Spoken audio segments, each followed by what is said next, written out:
You might have seen that press release, which was really interesting.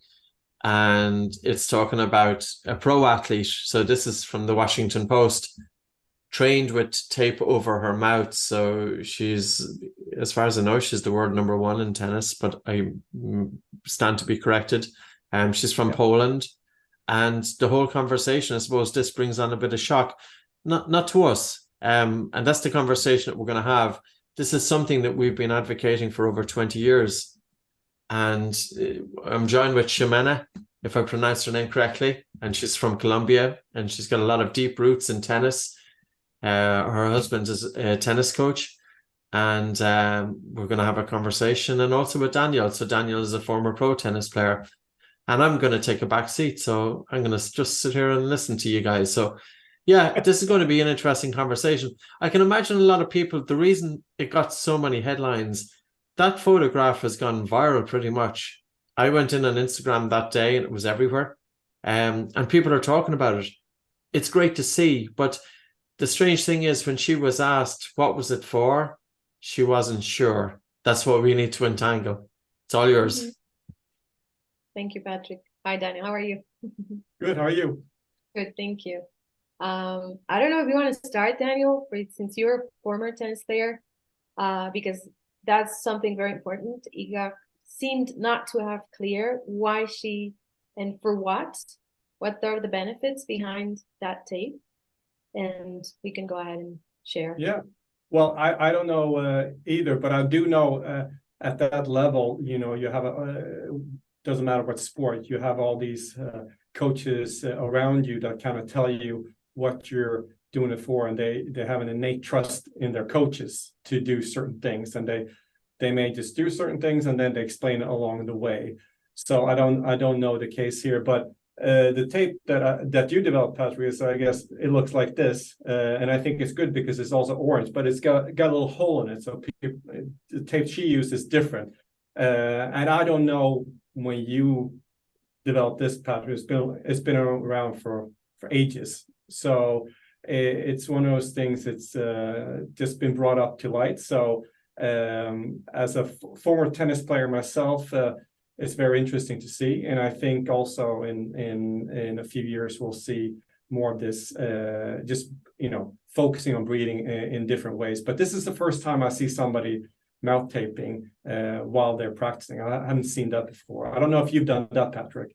I've seen it with the Wallabies, the Australian rugby team, and they were taped up with this massive duct tape, grey duct tape, and they were sprinting up hills, So I wasn't sure if it was a performance thing or if it was something for social media. I would doubt if it was something solely for social media.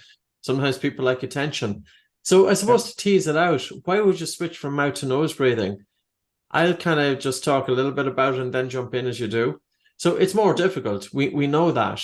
But this is where we're adding a load onto the breathing muscles. And I think there's many facets to it. We know the human nose performs everything in terms of breathing that the mouth simply doesn't. Nose breathing, it adds a resistance to breathing that's 2 to 3 times that of the mouth. By doing that, it's helping to improve breathing from a biochemical dimension.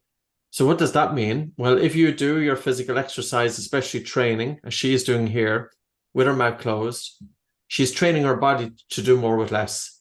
She's improving her tolerance to carbon dioxide. Carbon dioxide is the primary stimulus to breathe. If you can tolerate higher carbon dioxide in the blood, you can push yourself harder and faster with less ventilation. She's going to have more reserve in the tank. She's less likely to gas out too soon. There's a second aspect, is the biomechanical dimension. So she's adding an extra load onto the diaphragm breathing muscle, but also by breathing through the nose, you tend to breathe deeper and you tend to recruit greater movement of the diaphragm than with mouth breathing. So she's strengthening her diaphragm, and she's also improving function of the diaphragm.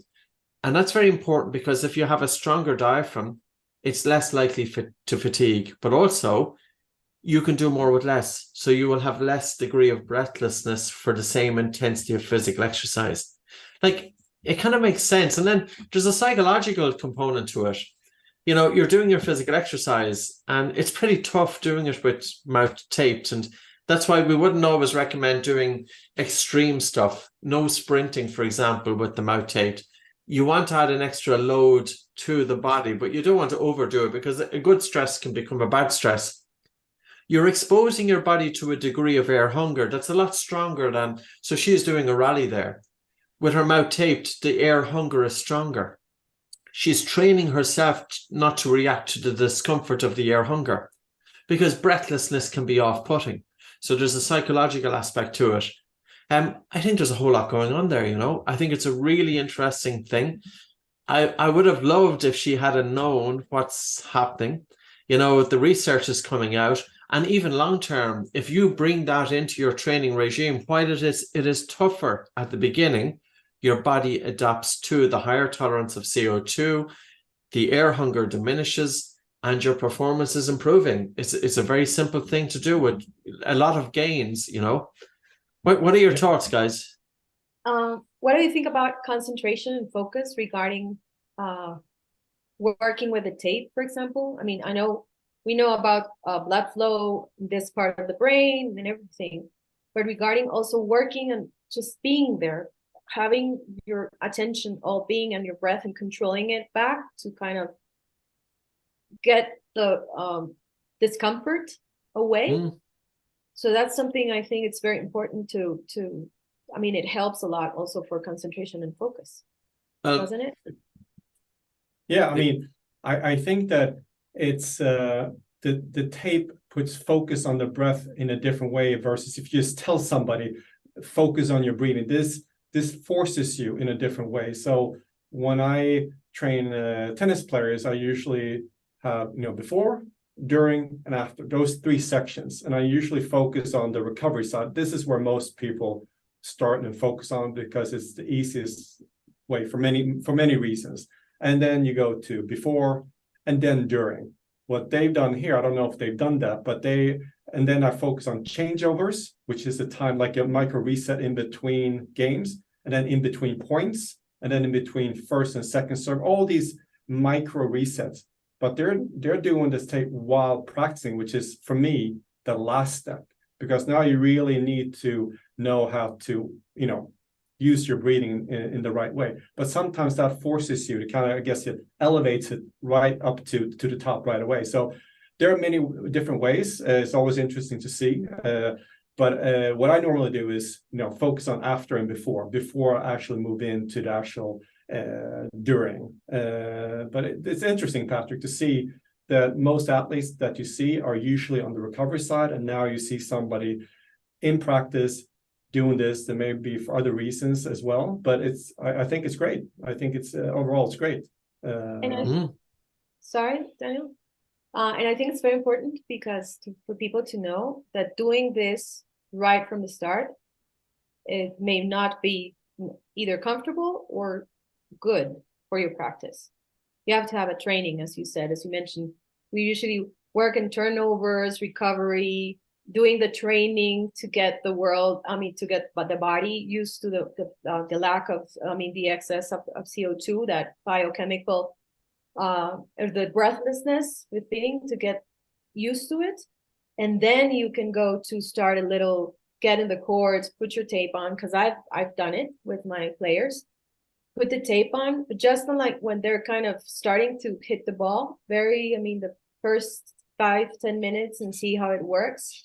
But once they start the rallies, they usually, it's too uncomfortable. You can go there if you want to, but it's usually very uncomfortable. It's got like hitting the top of the training.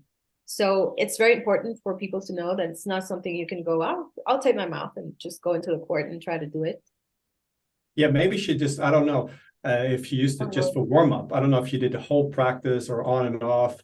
There are different ways. So I don't know. So you don't have to use it the whole time. And in tennis, it's also like some players, especially, they breathe in out. They almost go like that when they hit a shot. So I don't know exactly how she does it. So that would impact maybe her game a little bit. So maybe they just did it for 5 or 10 minutes. I don't know. But again, very interesting to see that this is coming into light, which is not a new thing. Like Patrick, it's been around for a long time. But I think this is a good way, because she could have just kept her mouth shut and nobody would have noticed.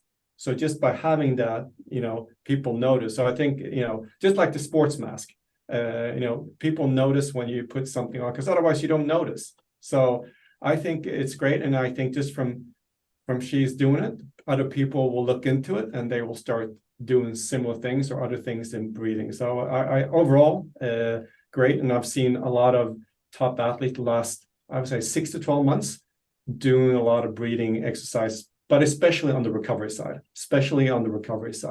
So, yeah. Let's just look at that. Yeah. One thing, because I asked this a lot, I got asked this a lot and I explained it, but anyway, it would be good to hear it from you. Several people told me there has to be a lack of oxygen, because since what people feel is breathlessness, so they think they're lacking oxygen. And if her mouth is taped, everyone was telling me there has to be a lack of oxygen, and that's not true. I mean, no, we've so much reserve of oxygen in the human body, and even during pretty intense physical exercise, we can be exhaling 25% of the oxygen that we bring in. The air hunger that we experience, as you pointed out, Ximena, is not oxygen. It's a buildup of carbon dioxide. So the human body is very sensitive to the accumulation of carbon dioxide. So you can imagine the tennis player, they're really moving their muscles. Carbon dioxide is generated as a byproduct of their metabolic activity. That carbon dioxide is coming into the blood. That blood is coming back to the lungs. But of course, when the mouth is closed, the carbon dioxide isn't able to leave the body quickly enough. So the carbon dioxide increases in the lungs, and then it increases in the blood leaving the lungs, which is slightly dropping blood pH, which the brain, of course, is reacting by increasing the stimulus to breathe, so that air hunger. It's almost as if you're deliberately disturbing the blood acid base. And there's another thing that we forgot to mention about, to improve the buffering capacity. So, you're doing physical exercise with your mouth closed to increase CO2 in the blood, which in turn is going to drop blood pH, which may be forcing, there's an increase of hydrogen ion there, which may be forcing an increase of the buffering capacity. Now, we can go one step more. We bring breath holding in, and that's at another level, and I think I liked what Daniel was talking about earlier on in terms of breathing exercises in sports. So I'm going to pull up, just when I was thinking about when we were going to have a conversation today, has this been written about before? Are there papers and different articles out there? There's a few. There's not a whole lot, but it's quite interesting what is out there. This is a very nice little article that was written by Professor Michael Flannel, The Athlete's Secret Ingredient, The Power of Nasal Breathing. And he talks about everything that we talk about. And it's more that we're using nasal breathing as a training load to cause the body to make adaptations. It's not. And of course, observing Roger Federer, age 37, ranked number 3 in men's singles in 2018 by the association, show that Federer's mouth is almost always completely closed during competitions. On the other hand, Naomi Osaka, ages 21, winner of the US Open, frequently appeared to be mouth breathing during play, between sets and during the award ceremony. So, however, will her stamina hold up over time, as with Roger Federer? And it's a good question. Serena Williams. Very interesting, Patrick. When is this article from? This is 2019. Just to go back, this is super interesting because we can get into the breathing for women is different than for men. So let's get back to it. But there is a particular, taking Roger Federer first, there is many videos from him on YouTube and Instagram, but there's one especially with, I think, 40 shots in Australian Open with him and Rafael Nadal just going back and forth in 35-degree heat, back and forth, just unbelievable point. But afterwards, they just breathe with their noses only, both of them actually. But Federer is always very relaxed. And that's also why he could last so long and play until he was like 40 years old. And also because he lasts very long in matches. But on the other hand, Naomi Osaka, I don't know exactly, but she she didn't play. She hasn't played for like 2 years or something for mental problems. She was the world #1, I believe, a few years ago. And I don't know if there's a link between her, because if you get stressed and you mouth breathe, that aggravates it. So what's your thought on that, Patrick, now when you know that, like, Yeah, you know what? If you see a tennis player and they're disproportionately breathless during training, it's not their breathing during training that's the problem. It's their breathing outside the court. It's how is the person breathing during their everyday. And if she had a habit, regardless and irrespective of the training that she's done, physical training does not improve your breathing patterns unless you add an extra load onto your breathing. One sport that does that is swimming. But typically physical exercise with the mouth open doesn't improve breathing patterns. That's why it's very important to bring in breathing techniques. Now, how common is it for athletes to have dysfunctional breathing? And this is going to apply to pretty much all sports. Now, when I first came across this paper, this is 2022, the results I thought were just off the wall. I wasn't expecting this amount. This was a survey of 1,933 athletes. And this is a fairly recent paper. It's only a year or so old. And they looked at these athletes from 2017 to 2020. They assessed their breathing using what's called the high-low test. The individuals are lying on their back with their knees bent. The examiner is testing if they're breathing high in the upper chest. Remember what you said about Naomi Osaka with mental health issues? Was she breathing fast in upper chest breathing, which is reinforcing and feeding into that stress response? Are these kids and athletes, are they taught how to be more resilient and to self-regulate in terms of their breathing, which in turn is going to translate into better breathing during sports? But look at the dysfunctional breathing patterns. Now, what is dysfunctional breathing? Dysfunctional breathing is when your breathing is under power.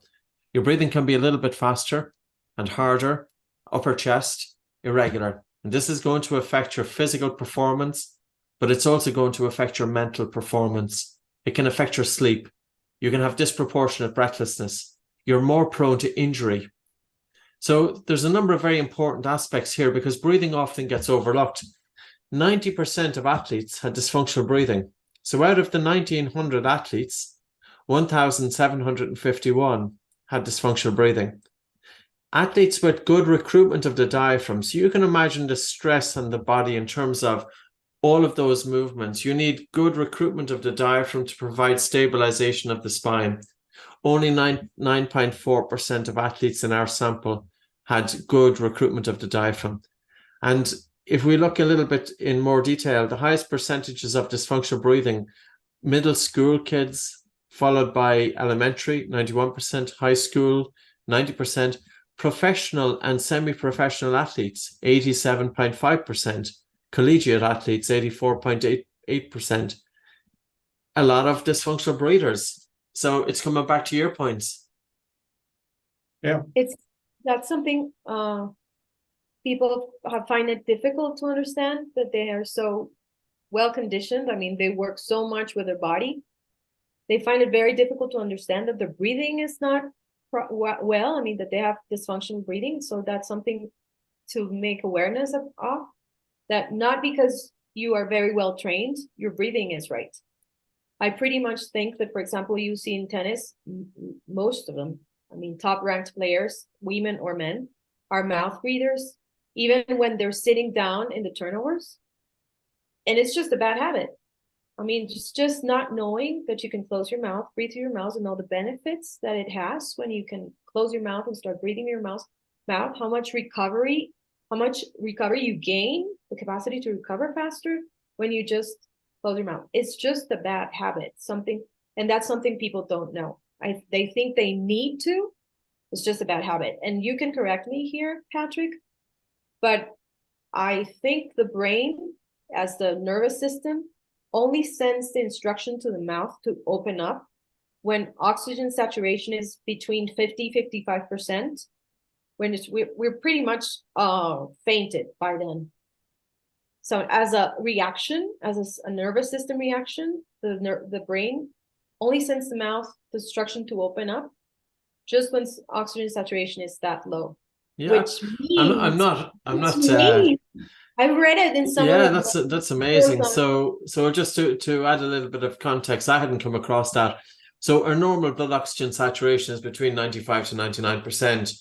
Now, it takes a huge drop to get your oxygen below 60%, and there's a risk that the body's passing out. So what you're saying is that when the blood oxygen saturation goes so low that you're at risk of passing out, that the brain sends the signal to the mouth to mouth open.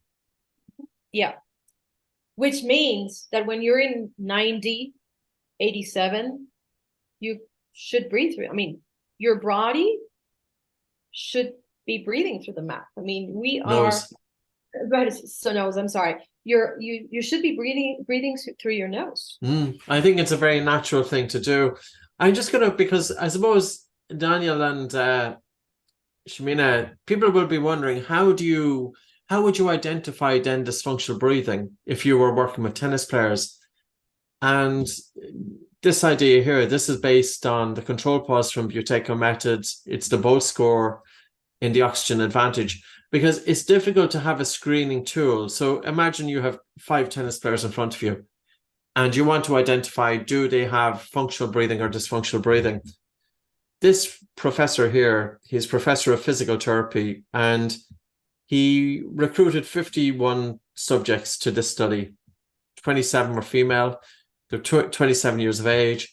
He looked at their breathing across 3 dimensions, the same 3 dimensions that it's very important to work with breathing, not just the biomechanical dimension, but he looked at their breathing from capnography, that's CO2, that's the biochemical dimension, the biomechanical dimension using the high-low test, and he also tested it from a psychophysiological dimension using the Nijmegen questionnaires and the self-evaluation of breathing symptoms questionnaire. His conclusion: so out of the 51 subjects, only 5 had normal breathing, 10%. So it's pretty similar to the others. 14 failed at least 1 measure, 20 failed at least 2, and 12 failed all 3. Even if we were just to hone in on this, 12 out of 50, 25% of this population had dysfunctional breathing, 1 in 4. That's something to be considered. And he then looked at, well, it's very cumbersome to identify dysfunctional breathing. You wouldn't have the time to test your CO2, to look at a biomechanical dimension, etc. Breath hold time. So the Bolt score. And if your Bolt score is less than 25 seconds, then there's an 89% chance that your breathing is dysfunctional. Or if your Bolt score is above 25 seconds, there's an 89% chance that dysfunctional breathing is not present. So we need to talk about, having a simple tool that coaches can hone in on, especially if, for example, because breathing is just one of those things it's difficult to pick up on. It's quite subtle. It's not that we're looking at somebody having a panic attack. They're not going into the throes of faster and harder breathing. That's acute hyperventilation. But what about somebody with subtle chronic hyperventilation? Their breathing is a little bit faster. Their breathing is upper chest. They're stopping breathing. They've got irregular breathing patterns. Their mouth is open. Sit the athletes down. Let their breathing settle for 5 minutes. Ask them to take a normal breath in through the nose, out through the nose, pinch the nose, and time it in seconds how long they can hold their breath for until they feel the first definite desire to breathe. And when they let go, their breathing should be normal. And you're looking for that figure to be 25 seconds plus. Now, a lot of athletes are less than that. What do you see when you're working with your groups? What sort of Bolt scores do you see? I think it's worthwhile because it kind of makes it a little bit more easy to identify. Do you want to kick off, or should I? Okay, if one, I can share. I've had around, right now I'm working like around 12 individuals. I have a group like around 30. And among the 12s, which are I'm working individually, there's only one when we started that the Bolt score was around 23. And they're all tennis players. Most of them are 15. I even had an 11 or 12. And there's one thing also, which I work a lot also, and it's very important, is the awareness, how hard it is for them to really be conscious of that first need of taking a breath in. That's like the second part of what we do also, just making them aware and be just aware of how it feels, that first breath they need to take. So that's pretty much like the ratio I've had, only one out of the ones I have right now that are around 12, only one. And it's hard for them to believe. I mean, are you really being serious? Yeah, that's dysfunctional. You have to start working. So the high performance breathing training has to wait for a while because we have to first make it functional out of the course. I think it's taken. I think the issue is it's taken as a given. People don't always look out. They don't even think about that. Breathing, functional breathing, or how you breathe is a problem. I think they recognize once you get tired, you're out of breath. You kind of know that intuitively, like, okay, I'm out of breath, but you don't necessarily think that can be improved. So I think looking at those studies, Patrick, it seems like you really need to start with the foundation. Really need to start with the foundation, how to breathe, nose, light, slow, and deep, and increase the BOLT score, and then go more and more, build up the CO2 tolerance with breath holds slowly, and preferably I would do outside the tennis courts and then move it into the tennis court.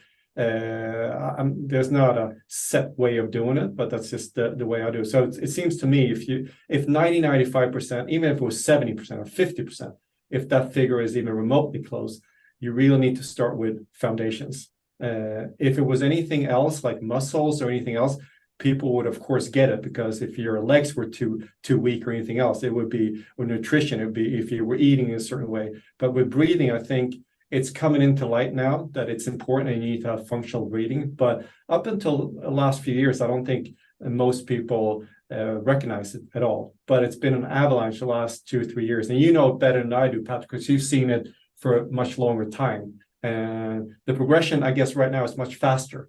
It's been, there's always been people doing it, but the last few years you see a lot more, and that's just what we see. Then you know there is a shadow number, a lot more that don't want to tell people that they're doing it. Plus, you don't even see it sometimes. If you're breathing light, if you see somebody just sitting there, you don't know that they're doing a breathing exercise. So yeah, so I have similar. I think, Patrick, your data is probably better than mine, but I think that there's a percentage, I don't know, 10, 20% that have functional breathing. I would say a little bit higher with athletes, I would say, than those studies. That's not the data set is not big enough, but I would say a little bit bigger. But most of them are just like normal people, most of them, pro athletes. So I don't know what your thoughts are on that, Patrick. I think it's really, really common. I do agree that there's a greater awareness of breathing at the moment, which is, it's amazing. And it needs to get out there. It reminds me of, I'm looking for a photograph of a runner called Sonia Ross Richards, because sometimes a photograph can be more telling in what we're trying to achieve. Now, hopefully this does a share screen. Do you see that photograph there? Yes. So Here we have, I believe she's a 400-meter sprinter. Now, she has her mouth closed there. The picture is slightly pixelated. She's a really tremendous, well-developed jaw structure, nasal airway, but she's sprinting during competition here with her mouth closed. This is a prime example. Look at how effortless it is. This is the ability of the body to be able to do more with less. Now, I doubt she's doing any breathing training. I think she has a natural ability here. But the thing about breathing is that it can be trained. Now, look at the effort of the Russian lady and also of the other athlete. You can really see the strain on their faces. And for women, women's breathing, as Daniel was pointing out, is different to men. Women have a lot more work to do when it comes to breathing during physical exercise because they have narrow airways and airflow is more turbulent. And another aspect is that with females is because of the monthly cycle and hormonal changes. Now, I can only think about what's the practical application then of young tennis players or any age tennis players going into competition. will they be affected by nerves before they go out on the court? You know, like what things that can they do? How are they sleeping the night before? Because of course, breathing plays a role there in terms of down regulation, nasal breathing to get a good night's sleep, waking up feeling alert. What about, do some tennis players get distracted? You know, do they lose focus and concentration? You're working with tennis players. Are they trained how to concentrate? Are they trained how to focus? Are they trained how to be able to self-regulate? Does that ever come into discussion? I'm not talking from a psychological point of view. Yeah. That's all good. I'm talking about the ability to self-regulate from a physiological point of view, because sometimes people will say, yes, we have a psychologist. Unless the psychologist is trained very deeply in different breathing techniques, and it's not just about telling somebody to take a full deep breath or take a deep breath for yourself. You have nerves there, take a deep breath. It could be the worst thing possible that you could say. So what are your thoughts on it in terms of the taking it to now? Yeah, well, I think that from my standpoint, there's probably a handful out there of the pros that are doing more or less, but there is certainly not on a massive scale. And if you bring up that photo again, Patrick, it was just one thing I'm reflecting on as that's more also interesting for a tennis player. Looking at that photo, if you look at I don't know if it means anything, but look at the hands for the two women on the left side, and look at her hands on the right side with a closed mouth. If you imagine playing tennis and you get really, really agitated, and you try to, I know from playing tennis, when you get really nervous and you can't even hold your racket, that you get really anxious. When I was playing, I'm sure my breathing pattern was way off when you get anxious. And if you cram the racket, you can't hit with pace. If you see a player also, if you're really in tune, especially like someone like Federer, they barely hold a racket when they serve right before. They're so loose and they're so relaxed, versus when you get real nervous, you really latch onto racket. Just like, so your whole body cramps up. So it's not just the face, it's, the complete physiology. So just looking at her, she looks so relaxed, and that's amazing if you're running 400 meters to be relaxed. One of the toughest things you can do. So that's, for tennis players to be relaxed is super important, mentally, emotionally, and physically. So, but I don't see. I'm guessing a handful of top players. That's it. I don't know what your thoughts are. I think that's. I mean, Djokovic mentions it a lot. Resilience, capacity to recover as fast as you can going back. I mean, he can feel his emotions, be there for a while and coming back. And what I tell the players I work with is, practicing your breathing, doing your exercises is the best way to train your mind to come back. Just make it come back. Train your brain to be just where you need it to be. You work with your breath, with your breathing, to take it to your breathing, but then in the court, you can take it to wherever you want to be. It's the senses, if it's a hold of your racket, if it's how you're standing up, if it's your posture, your gestures, and you can just go back to wherever it is, but you've trained it with your breath to be where you want it to be. So that not only the benefit of breathing properly and using your breath to recover your body, to bring down your heart rate, to calm down, to activate your parasympathetic nervous system, but also to just bring it to you where you want it to be, the thought where you want to be, to look where you want to look. And it's through the breathing how you can do that training. Yep, I agree. And coming back to your point, Patrick, also about sleep. I know there's a study of serving accuracy and sleep deprivation, and I think it's just from one night. I don't know. I think it was one night and maybe 3 nights that they tested serve accuracy from college players. Pretty good players, not pro players, but I'm sure you get same results. So it's just not, it links into anxiety, focus on the court, sleep, performance, physical abilities. There is, many things that link into breathing. So it's just not one thing, So I find it, and again, I think it's a fairly recent study as well. So again, It's and for tennis players who travel a lot, you know, with jet lag and all those things, and playing very late matches, you know, disrupts sleep, which disrupts your breathing pattern potentially, and then it's a vicious cycle of, you know, playing late matches, not coming to, you know, going to bed, and then, you know, and you try to go to bed when you're having elevated heart rate, and then, you know, it's difficult. So tennis is one of those sport, any sport, they need breath training, but tennis is definitely one of those, you know. So yeah.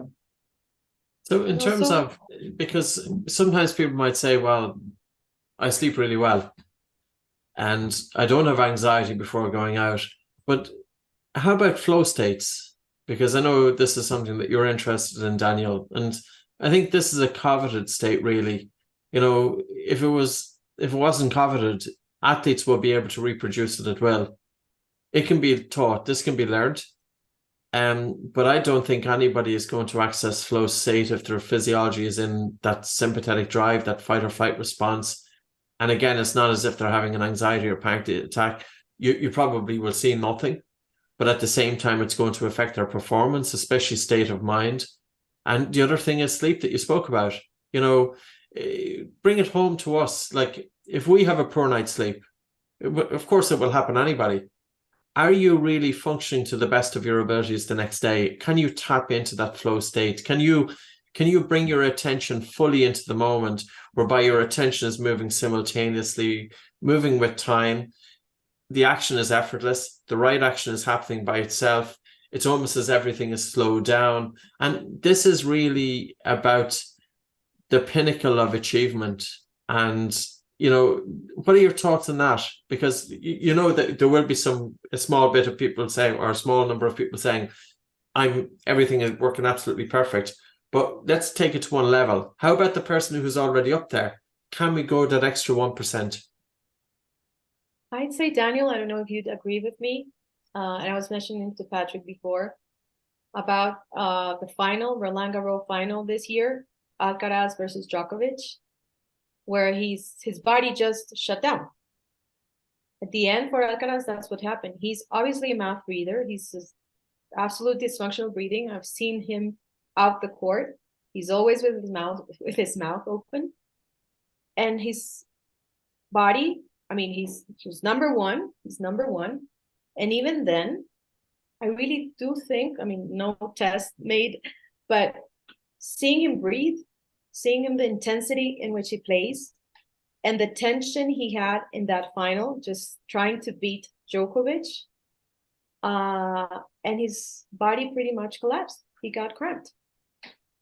I don't know if you saw that final, Daniel. Yeah, I actually saw part. I didn't see the whole thing, but I do know that I heard it afterwards, and it makes some sense to me that there was a tremendous amount of pressure leading up to it. This was a tremendous amount of pressure, and then maybe anxiety. And when you have that, you know, before the match and during the match, because physically, you know, he's unbelievable. So if it had been practice, it would have been, you know, he would have been fine. But now with all this pressure, so again, I'm sure that he would have benefited a lot from, you know, breath training, just like a few other players. But some people have it, you know, naturally, like Federer. I'm not sure if he's ever had a breath coach. He's just a natural gifted in so many places but I'm sure that's played a part in his career as well.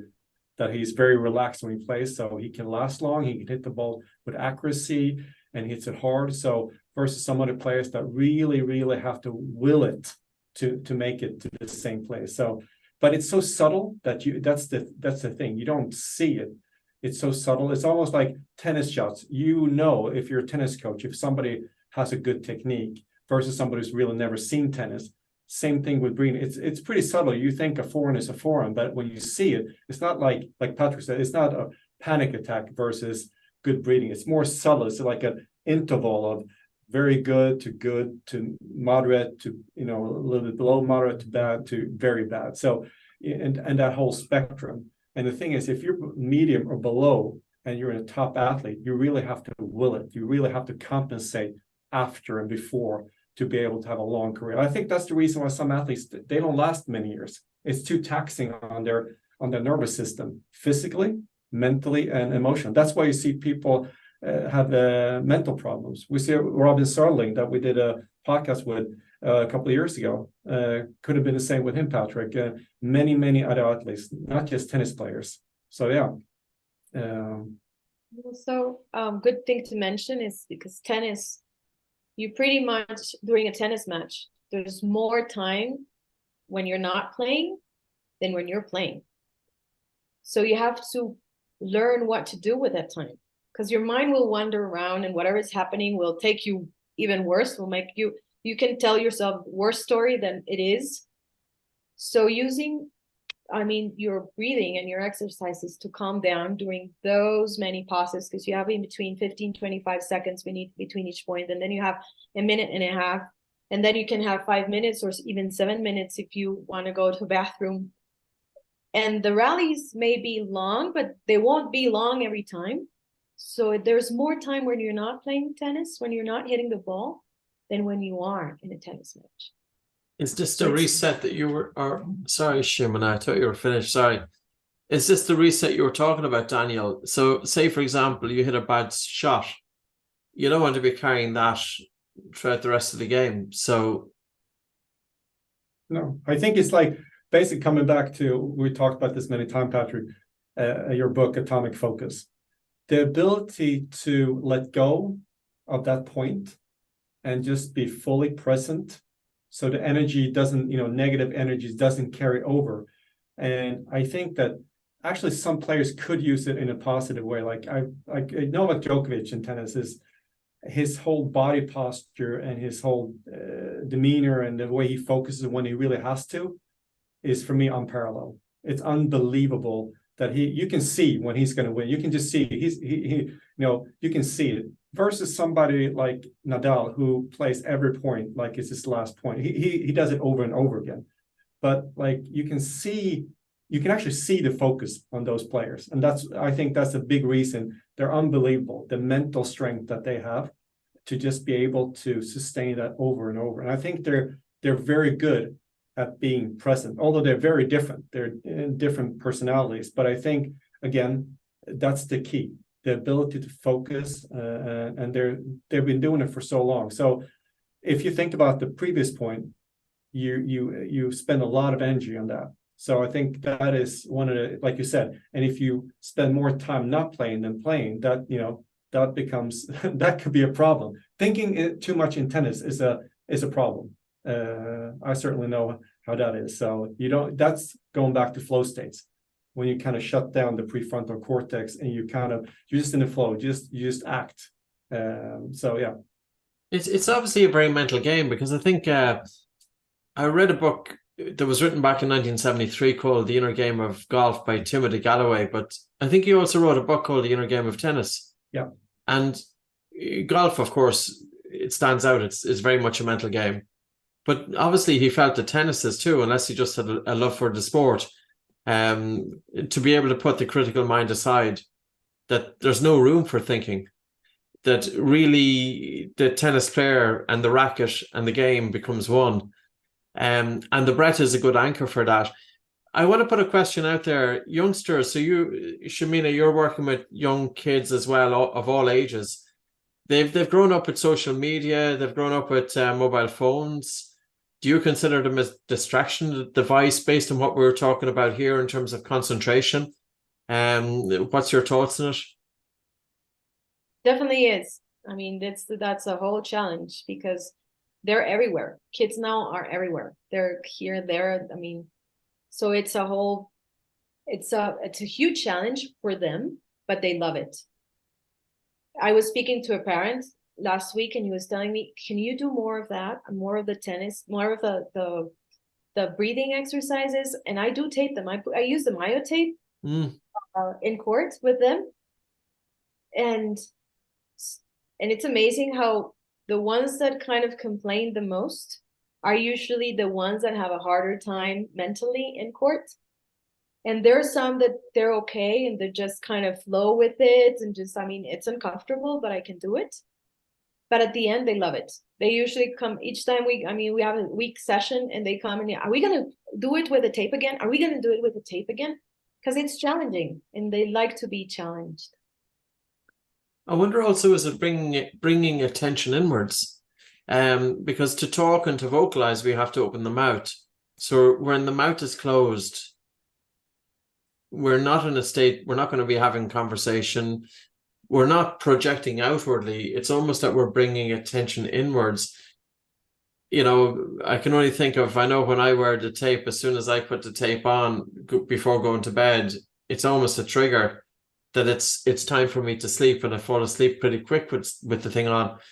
But yeah, so it comes back to if a kid or any youngster is practicing distraction all day long, are they automatically going to have the concentration that they need when they're going into any sort of tennis match? You know, you can't automatically switch from a state of distraction to a state of calm, focused, clear-headed mind. Is the conversation more, I suppose, we want to be teaching and showing that bringing everyday focus into your everyday life, that you're training your brain in the simple things. Small things go wrong during the day, tap into your breath, slow down the speed of your exhalation. You're telling the brain that everything is okay. You get into a habit that whenever things go wrong during the day in your normal everyday life, you have your breathing there as an anchor. And then when things go wrong in the game, during the game, you also have your breathing as an anchor.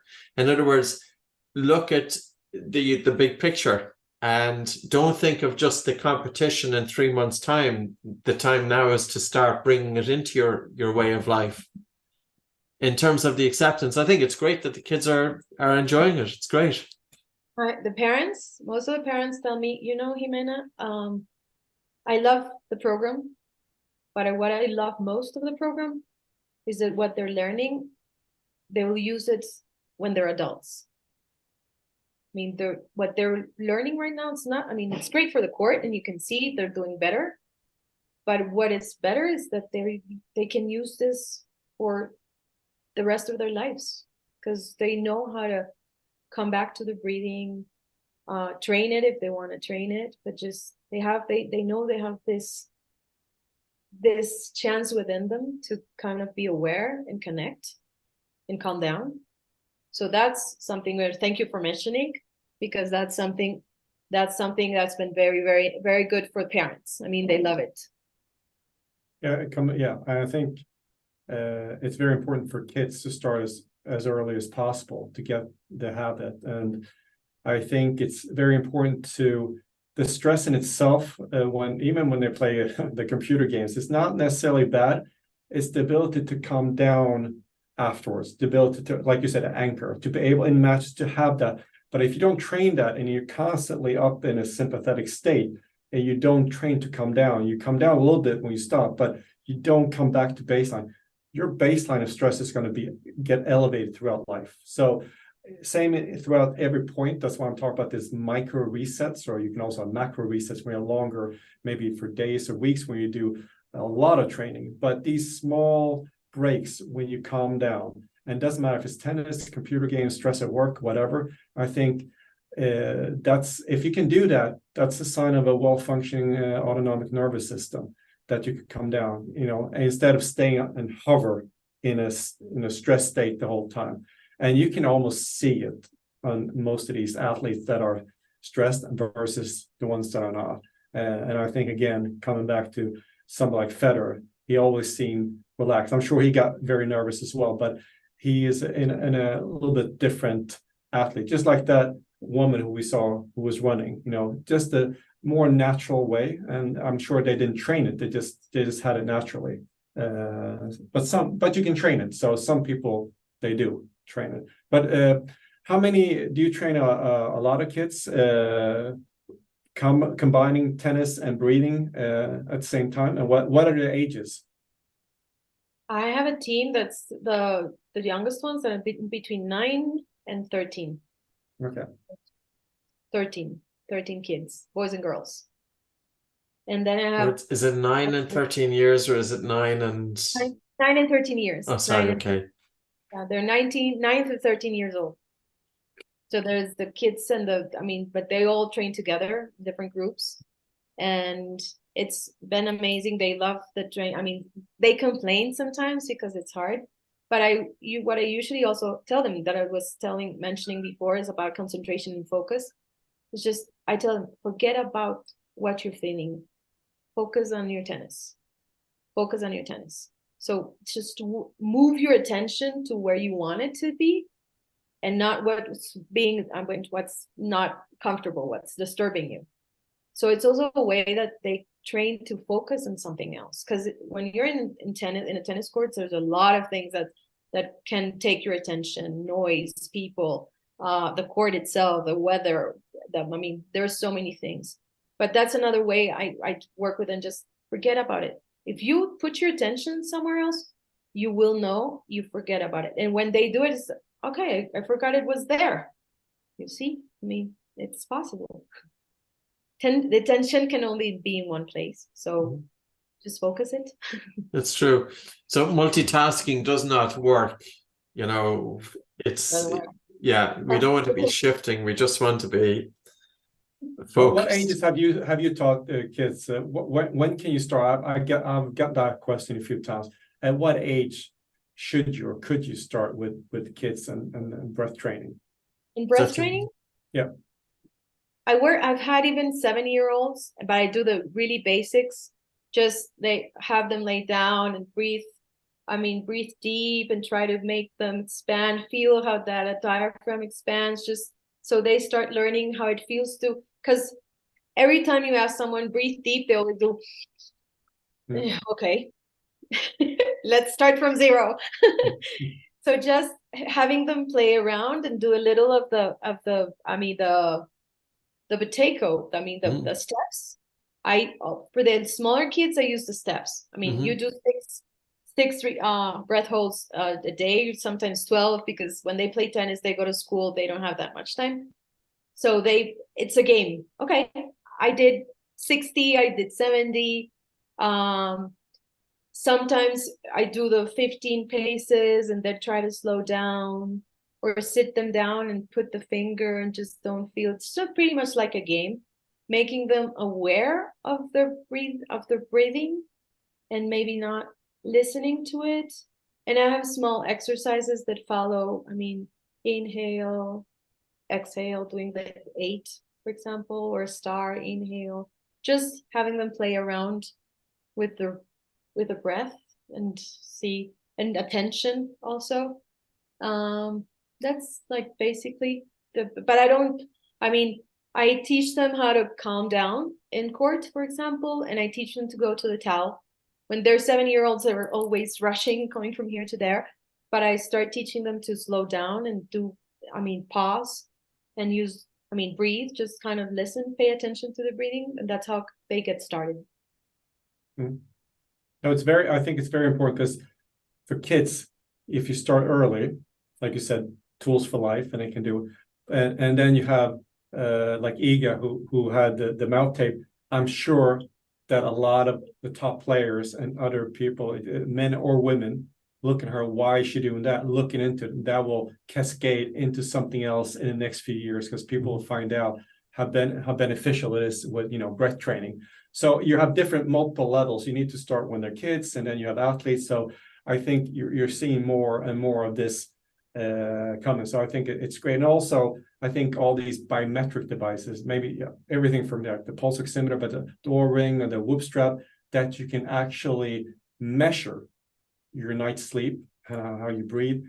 When you lay down and do a breathing session, what happens to your heart rate variability, your heart rate, and so on and so on. I think you're doing it to yourself, and you're becoming your own coach.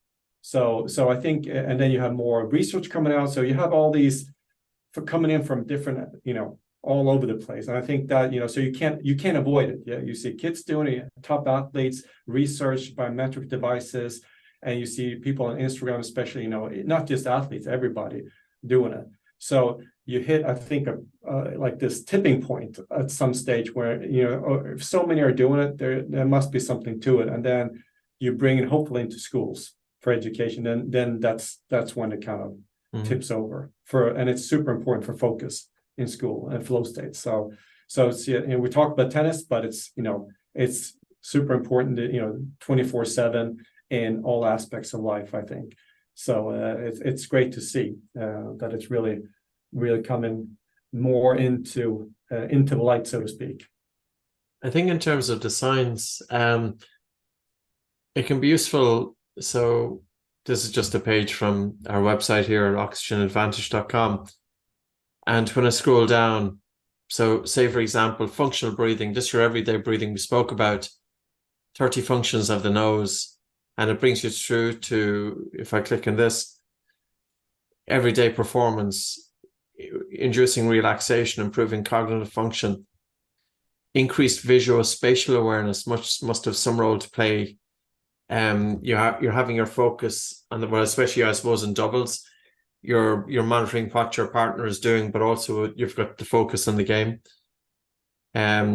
Behavior in terms of smell, okay, reduce vocal effort, improve recruitment of the diaphragm, very important for tennis, increasing oxygen uptake in the blood, nitric oxide production, dilation of the blood vessels in the lungs, redistribution of the blood throughout, defense against inhaled pathogens.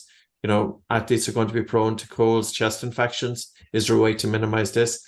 So there's a whole lot there. So we've got smell, we've got taste, asthma, rhinitis, physical exercise, helping to prevent exercise-induced bronchoconstriction, better utilization of oxygen during exercise. So they found that the fraction of expired oxygen is less with nasal breathing versus mouth breathing. And physical training with nasal breathing reduces ventilation. So this is pretty much what that lady Iga was doing. This is by Dallam's paper. And if I come out of there, because I think it's because a lot of people, when they hear about breathing, they're a little bit skeptical about it. It's always very important to show that breathing isn't this left of field thing, that where possible, there is a good depth of science. Of course, we would want more and we like more, but let's look at what we have now. And then we have simulation of altitude training. So this is the peak performance. This is improving anaerobic capacity, boosting repeated sprintability. Repeated sprintability must play a role in tennis. This is your ability to go all-out effort followed by a very brief recovery before all-out effort. Overcoming exercise intolerance, aerobic capacity, improving running economy, etc. So for people, I think it's worthwhile, if this is your first kind of dive into breathing, just to check it out. We're going to bring it to a close, and just in terms of time, if somebody wants to reach out to you, Ximena, how do they get you? They can reach me through my Instagram account. I have two, but I'm working with Zona, which is Zona de Óptimo Desempeño, and I'm building up my website for that, and they can find me there. There's the contact there to find me in Zona de Óptimo Desempeño, or just Google Ximena and Beltrán. There's the website and there's the connection also. And I'm in the Oxygen Advantage website also as an instructor. Okay, so and for Daniel, for people to find you. There's a lot more to say, so I don't want to open the box more. But I think that going back maybe as a summary to say that still the most important things are the fundamentals, that you outside the court first, how you nose breathe, light, slow, and deep. That will get, if you can do that, that will almost get you all the way, I would say, because that impacts all aspects of how you are when you rest, when you sleep, and then on the court, these micro resets that we're talking about. And then of course you can do more like simulated high altitude training and other things. But I think from my point of view, you want to start with the basics, plain physiology, but then you go over to how important it is for your mental fitness as well. So I think and then I think that Oxygen Advantage is that is what it's about, 24/7 how to breathe, but also for elite athletes. So I think for anybody who's interested as an athlete or top athlete, that's where they should start. That's my personal opinion. So yeah. And for people to find you, well, for me also, you can find me on the Oxygen Advantage website as well. So that's so I think it's for people that don't know, it's a jungle with breathing techniques and methods out there. There's so many coming out that it could be hard to know, but I think the oxygen advantage, and I guess also you can say the Buteyko method that you have as well, really teaches you the fundamentals, and from there you can go as far as you want. But I think you want to start with the fundamentals, because if you don't, then that's going to be causing maybe potential more problems. So yeah. There's no point in learning how to sprint if you can't walk, or trying to sprint if you can't walk. Yeah. There's also saying mentioning what Daniel was saying is regarding the tape. I mean, you don't want to do that before even checking out in your fundamentals if they're fun. I mean, if they're okay.